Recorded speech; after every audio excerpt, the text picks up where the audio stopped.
Welcome to the Intersecting Us podcast, where math and life intersect. In today's episode, Dave and Brian discuss the pursuit of math, a journey into human flourishing.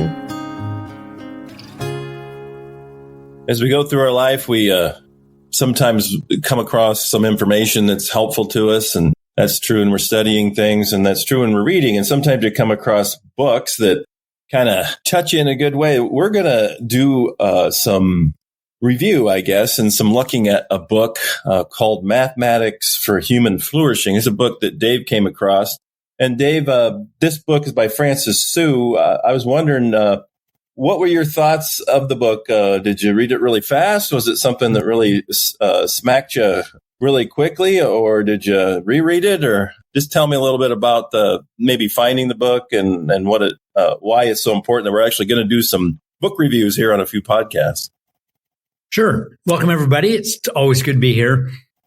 I think I found the book on Amazon. Amazon knows I like reading math books, so you know how that works. There are algorithms. They've got good math that works behind the scenes to give you books that you might find interesting. So I'm pretty sure that's where I found it.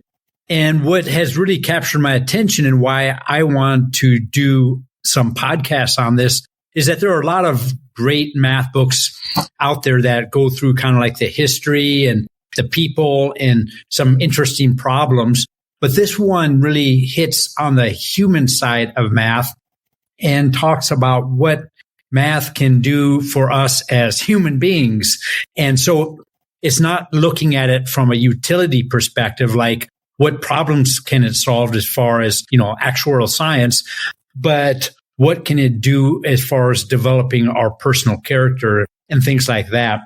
And so it was a different goal than most math books I've read.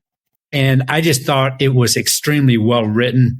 I never heard of the author before, Francis Su, but I immediately just, kind of fell in love with his writing. It really was hitting things that I was experiencing myself. And, I like to write, and I always thought maybe it'd be kind of fun to write a book like this. And it was kind of cool because as I was reading the book, I realized I don't need to write a book about like this because he's already written it. And quite honestly, his book would be way better written than mine would be. And so this is almost like a book I would have liked to have written, but knowing that someone else has done it better than me. So I kind of promote it almost like this is a book I've written, which of course I haven't, but it just speaks to me, I guess so personally that I have no trouble recommending it to others. Yeah, and it's just to kind of let the listeners know, it's a purple book. It's got a pretty cover, and again, Francis Su. It's interesting because I felt the same way when I read it, Dave. It was well written, engaging. We're going to try to. The idea we have, there's 13 chapters. They're all just one-word chapters. Like the first few are flourishing, exploration, meaning, play, beauty, performance. And I think they're easily accessible. And I think what we're going to try to do today is just kind of go through the first chapter a little bit and look at some of the comments and the thought that he had there in flourishing. And we'll see how it goes from there. If there's 13 chapters, that's a prime number, isn't it? It is. Yeah, nice number to use. And so, and neither one of us are superstitious, as far as I know. So 13 should be fine. Francis Su must not be. But that's kind of neat. So when you go through the book, I know when I read it, as if you've been listening to our podcast at all, I tend to look at things more from a philosophical viewpoint. And Dave, you tend to, not that I don't also look at it through math, and then you tend to start from more of a mathematical viewpoint and then kind of maybe move into the philosophy. But I thought this went with both really well. I thought it was an easy read if you're not a big math person, but you kind of think, well, what's math? What's that all got to do with life and all that? This is a pretty good book to go to. Mm-hmm. Yeah, one of the things he mentions in the introduction is that math is intimately tied to being human. And that was not anything I had thought directly about before, but the word he used was he is trying to awaken us, awaken our senses, our human senses that we would all hopefully agree upon as humans are good quality things to have as humans, virtues, and to explain how math awakens those virtues. And he says this is not the last word. In fact, he's hoping that this is just a conversation starter. And so maybe we're taking it to that next step of the conversation. But we likewise, this is hopefully a conversation starter for you. And it will inspire thoughts that you may have to have conversations with other people. And so, anyway, that's the goal behind the book and why we're talking about it on our podcast. And I think it does do such a good job of what we try to do at Intersecting Us, intersecting math and life, because that's kind of what this book is really about. At least would be one way you could characterize it. I know I read the Kindle version, so I don't know the pagination's the same, but I know on page 7, he was talking about that, how we should invest in people and invest in, and that's what he sees math as doing, is challenging people to use their skills to do more. And as you get into the other chapters, there's more than just figuring out formulas and those types of things. But one of the quotes I really liked is he said, "Our failure to invest in people is already affecting us now. We are easily manipulated when we don't understand how new technologies work, but expect them to make decisions on our behalf." And I thought we had a podcast, I don't know, a few weeks back that was about AI a little bit, or had some of that in there. And that made me think of that. But how many technologies do we use? We're using one right now. And how much do I understand? And as well as I do, Dave, you don't have to understand. I don't have to understand completely how my car works to get it to work, but it does help if something goes wrong. It's the same thing with technology or math. When, you get the quintessential thing, I get this at my church all the time. It's the idea, those people don't know how to count change anymore. I don't know if you've ever heard that, but it's so funny. It's like, I gave them a 20 and it was, 15.55 and they gave me back, 10.15 or something. That doesn't even make any sense. But people, again, it's kind of like that old idea, kids grow up without learning, and that's just basic subtraction.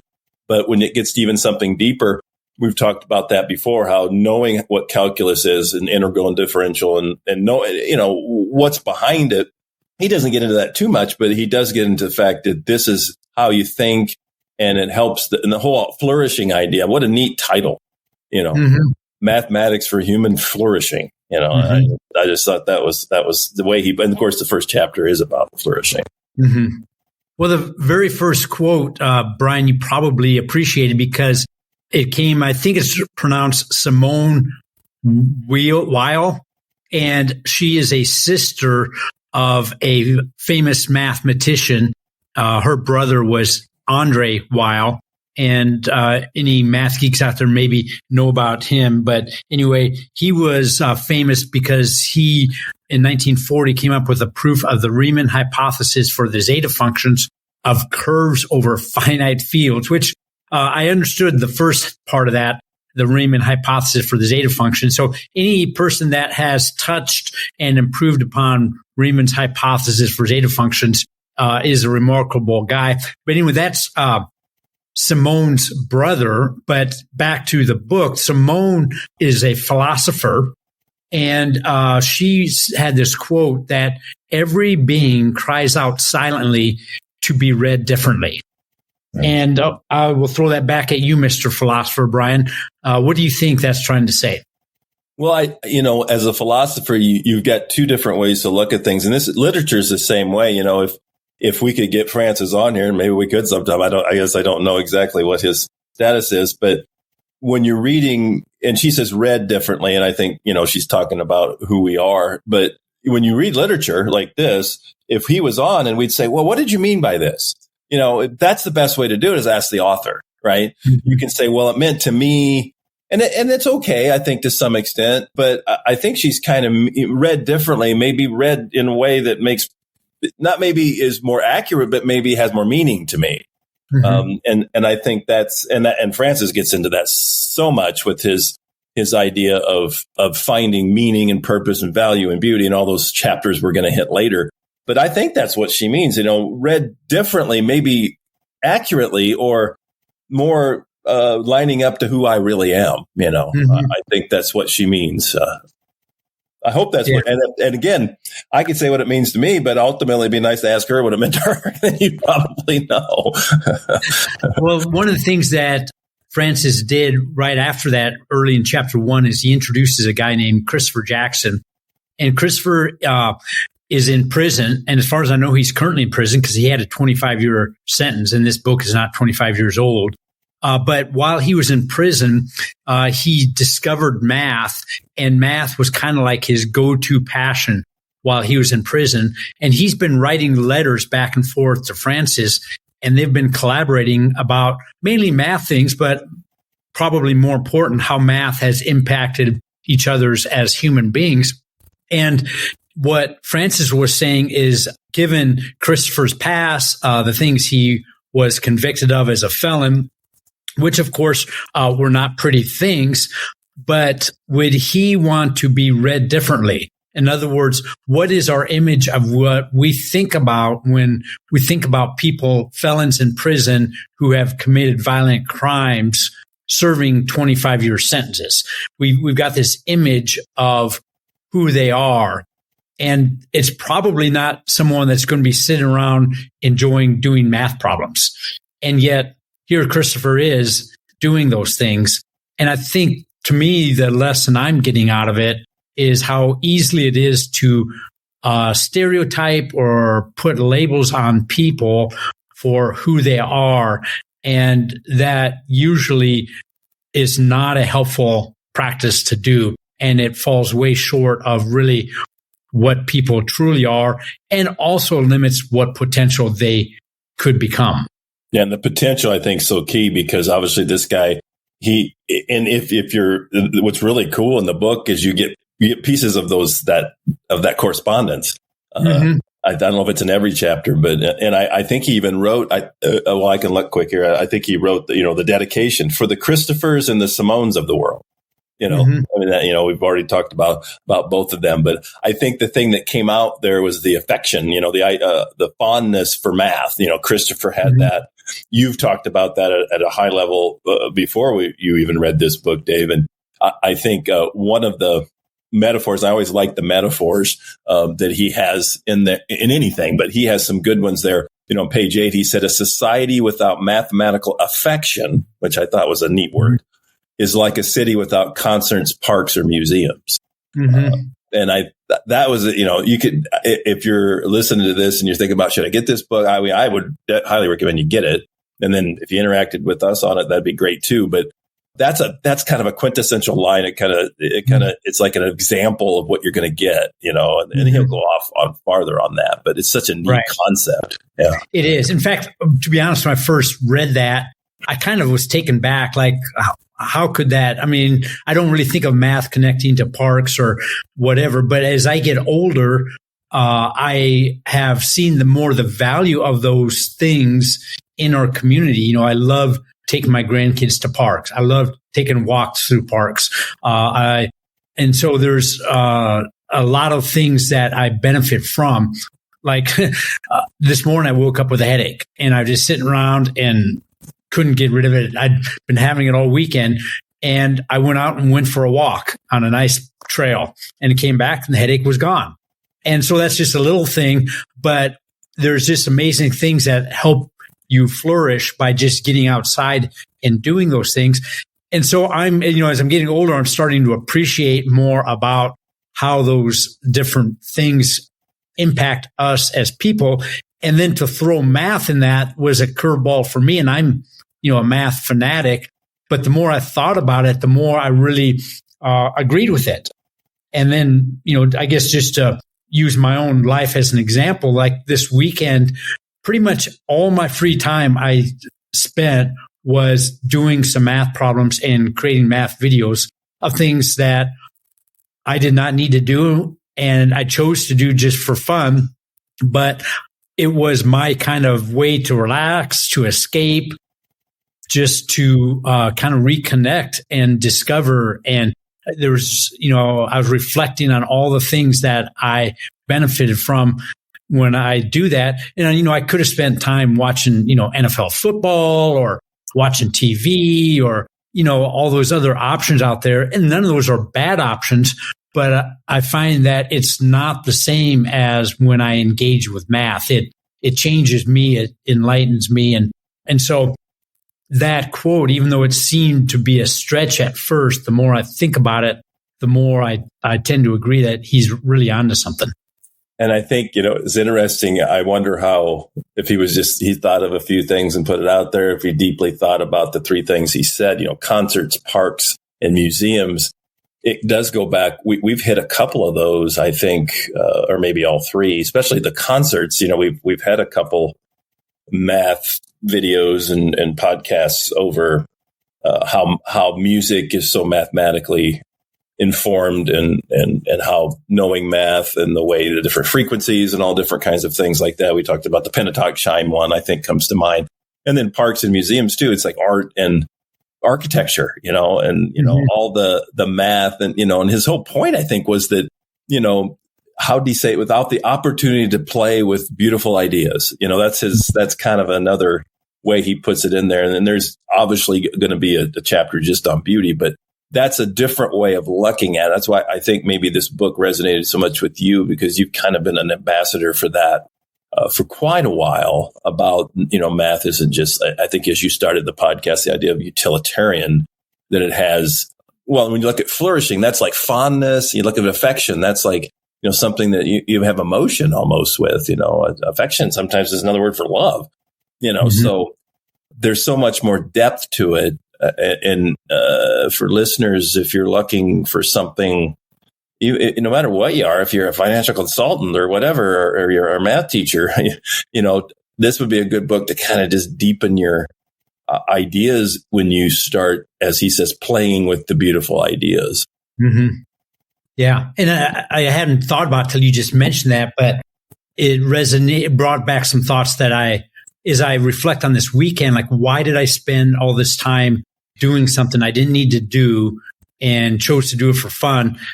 And some of the details about it was I was working on a new proof of the Pythagorean theorem.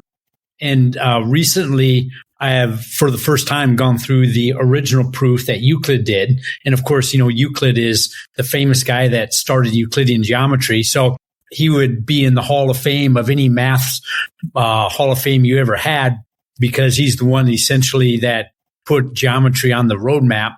So, he is an elite mathematician, and, he came up with a proof, and I was able to go through it and I was able to understand it, even though it took me a while, but I was able to follow along and find out and understand what he was doing and agree with him at the end. And so even though he is at that elite level, the math he was sharing was something that I could resonate with. And so I was thinking about that.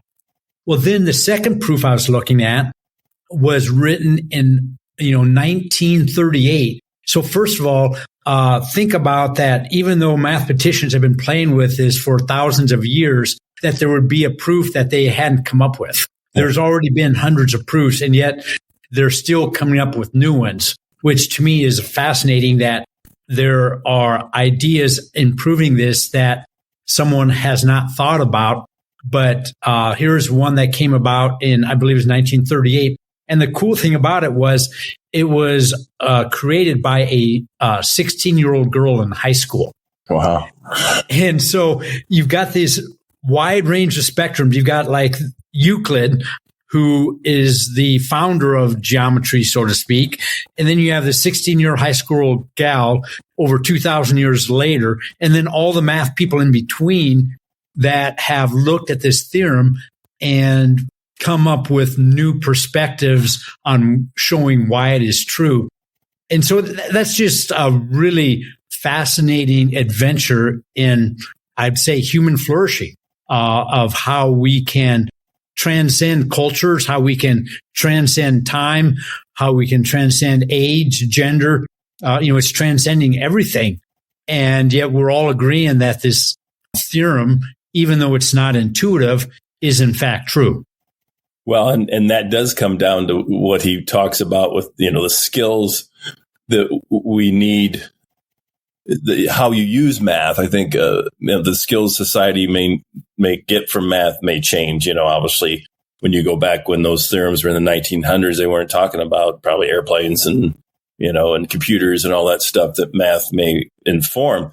But I think the way he put it was, even though society's needs may change, the skills we need, the virtues needed for math's not going to change. That's constant. And I think that's one of the things that flows through this book, and maybe flows through kind of our whole endeavor with Intersecting Us, is aren't we all kind of looking for something? It doesn't have to be the only thing in your life, but something that has kind of a constant to it. You can count on it. You talk about the Pythagorean theorem or Euclidean geometry or any of the proofs that you make find different ways to do them, but you're going to be able to use them. You may use them in different ways, but they're not changing. I mean, the truth of them is not changing, which helps us flourish. And I like the way he got into that he even used a nice, Greek word, eudaimonia, which means the highest good. It's a Greek word. The Greeks were getting big into human flourishing, and he moved into virtue with that, which I thought was kind of cool because we don't think of math and virtue as being really related at all. Right. But I think that's more of maybe a contemporary Western view and maybe not so much a Greek view, or even he used the Hebrew word shalom, which if you know anything about Hebrew, it is a very, very three-dimensional word. I mean, some people, this is peace, but it's got more about flourishing and more about, some people even translate it love and mercy, and has something to do with relationship. But it really comes down, but the word that he used it for was virtue, along with the Arabic word salam, which also has that same thing. So I like the way he did that. He brought that in, that the virtue, and I'll quote him from page 11, the skills society needs for math may change, but the virtues needed for math will not. And I thought, what a cool way to look at it. My daughter graduated with a nursing degree, and I remember going to her graduation. And if we think about nurses, that's one profession where I think it's easy to see a very virtuous profession. They care for people. They're probably not making the salaries that the doctors are. They're doing all the hard work. They've got good bedside manners, and they just, bottom line, they care about the well-being of their patients. And that's kind of what we think about nurses. And so that is one of those professions that seems to be really a great profession from a humanity perspective. And at her graduation, the one word, I guess they used it from the time she arrived 4 years before till graduation to remind them of, was the word shalom, and give them just one word picture of what they're trying to do. They're not just learning medical information. They're trying to accomplish shalom. And so that's when I think of shalom. That's one of the things that comes to mind is that's what my daughter was taught, is what nurses do when they help other people. And so to coin that with math, I thought was very interesting. Well, it's cool because when he talked about that, and you're talking about that with your daughter, the idea of human flourishing, he looks at it from like a holistic way. It's not just, we sometimes think, well, how can I flourish? My bank account can go up. I can have more friends. I can be more, but it really is, it's one potential, reaching our potential, but also helping others do the same. And that was big in his book, and certainly big in the first chapter. And that goes back down into the idea of the virtue that comes with it, that if you're flourishing, the way he put it, I think, was if you're flourishing, it can't be just an individual project, even though it is an individual project sometimes, but there's something there for not just some sort of esoteric, we got to help people, but the idea that really is good for both. It's a win-win, I guess I would say. And I think that's what those terms were always talking about, the win-win of that, the idea that, human flourishing has to do, and then you get back into that virtue that comes in there, that goes together, that there's, I think he had a comment even about having challenges. He said something about you live with integrity, with virtue, even in the challenging circumstances. And again, you kind of get back to math. Sometimes this stuff is hard and you're trying to figure out, and it's not everything's not balancing like you want, but that the struggle is part of life, and part of flourishing is going through the struggle. And then sometimes, like, you kind of full circle back to a nurse. I mean, I'm sure there's days she gets home and it's like, this isn't worth it. This is this is too much work. But then, if she steps back and she thinks, you know what it is, because it's virtuous. It has individual meaning to her, but also it helps other people flourish too, which I thought, we're just touching the surface here in this first chapter, but Mr. Sue is a deep guy. I mean, he's definitely, and he's able to write very intentional and deep things and meaningful things in a few amount of words, which is quite a gift. Right. Yeah. And you think of virtue, rarely does the word easy come to mind. And so most of these things we're talking about, you talked about like nurses, someday they may feel like that it's not worth it. And, math is certainly the same way. And so as we're talking about these ideas, we don't want to give the impression that they're easy. In fact, it's the difficult things usually that we need to do in order to get, the better things in life. And so he talked a little bit about Greek philosophers, and I'm sure that struck a chord with you, Brian. He talked about courage, wisdom, patience.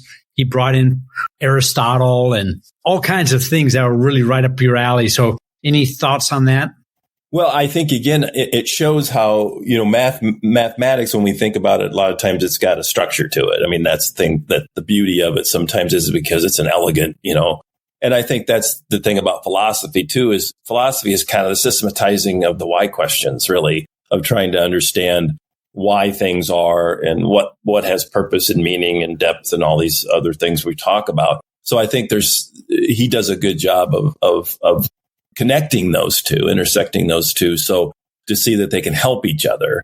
And I think that's a big help, because bringing in Aristotle was great, because Aristotle was so big, and so was Socrates, I guess. The idea of, if you're going to do something well, that the virtue, which obviously if there's virtue, there has to be some sort of objective truth, or you can't have virtue, so it really gets into the meaning of life and stuff. And I think and the value of it, which he kind of hits on toward the end of the chapter. But yeah, I thought that was really good, because I think in my mind, those just flow together easily, but I think most people don't look at it that way.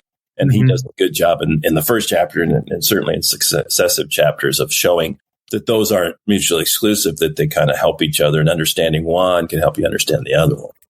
Mm-hmm. Right. Yeah. Well, cool. Well, I know there's a lot that I get out of this, and yet as we talk about the virtues of math and flourishing and all that, I liked how he ended it. He framed it so that he put things still in perspective. And there's two things that I felt like he ended it with. And one thing was, he said, math doesn't make us better people than others. And so it's not like the idea of flourishing is going to make us superior to others. So it is, and you alluded to that a little bit earlier, it's not an individual comparison type thing. What it does is it flourishes the community. And so I think that's important to have in the forefront of our mind, is that this is just not another way for us to be, better than others. That's not the goal. The goal is that we look at the community and how can the community thrive, and it's less focus on us individually, even though we will flourish, but it's not in a comparison type of way.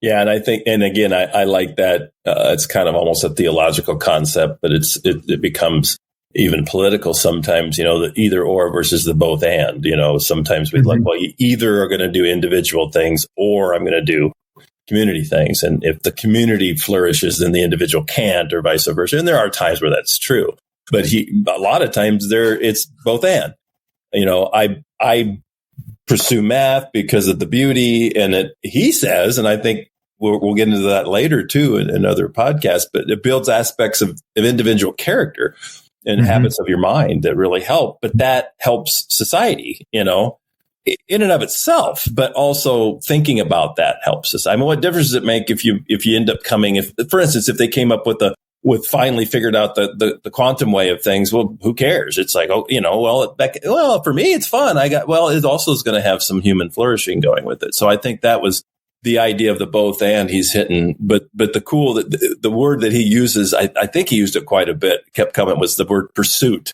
I I love that. The pursuit of math. I mean, who says that? It's kind of an interesting way of looking at it. It's like we do math. Well, no, we pursue it. We're trying to do it for all these different, and each chapter title is going to kind of give us a little more and more of that. But you're right. I like, here it is. We spent about a half hour talking about just the first chapter, and we just kind of sketched the surface of it. Right. Yeah. And then the other thing he framed to put this all in perspective at the end of chapter 1 he said that math is not the most important part of life. And so he's talking about how valuable it is. And yet, at least from his perspective, it's not the most important thing in his life. And the way he finished it, he said, we must each discover what gives our soul its greatest purpose. And so I would agree with him on that as well. As much as I like math and as much as I encourage others to pursue math, for me personally, it is not the most important part of my life. And so I don't want to necessarily communicate that either. Well, and I think you could take out, even if you read the whole book, you can take out math, put in science, take out math, put in philosophy, take out math, put in teaching. I don't know, whatever gives you passion. The idea that flourishing, again, he's going to do that more. And we encourage you to get the book, of course, but flourishing you have to define that. What does it mean to flourish? And I think he does a really good job of showing that there's a depth. And we've been trying to do that through our videos and some through our podcasts and other things to show that there's a lot more depth to life. And math is just one of those ways that can help you see that because of its infinite character, I think is good. So anything else as we sum up here on chapter 1? We're going to probably get to, I'm guessing, chapter 2 next, but in the next podcast. That's the way those positive integers work, isn't it? After 1, 2 comes 3. But no, I'm really looking forward to it. This is one of those topics that's super deep. Like you say, we scratched the surface. We could literally talk about this for hours. And yet it is so easy to talk to because it's really just communicating what I feel like I've been personally experiencing for the last several years. And so it's not like, and these are framed in different ways, but I think he's doing a great job of talking about what math can be. And so as you read through the book, I would second that. I would agree that what he is saying is true because I feel like it's been true of my life. Yeah, and it hits you more than just an intellectual level. It kind of comes at an emotional and psychological level. So yeah, we would hope you get it. It's called Mathematics for Human Flourishing by Francis Su. And it also, the subtitle is with Reflections by Christopher Jackson, which is this guy that's in print. So those are kind of neat because you kind of feel like you're part of the pen pal thing going on there. So we encourage you to get it.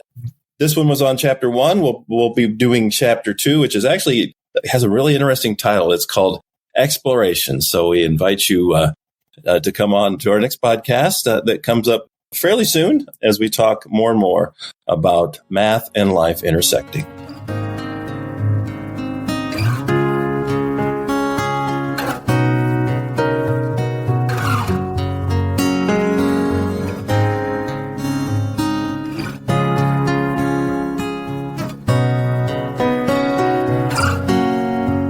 This has been the Intersecting Us podcast.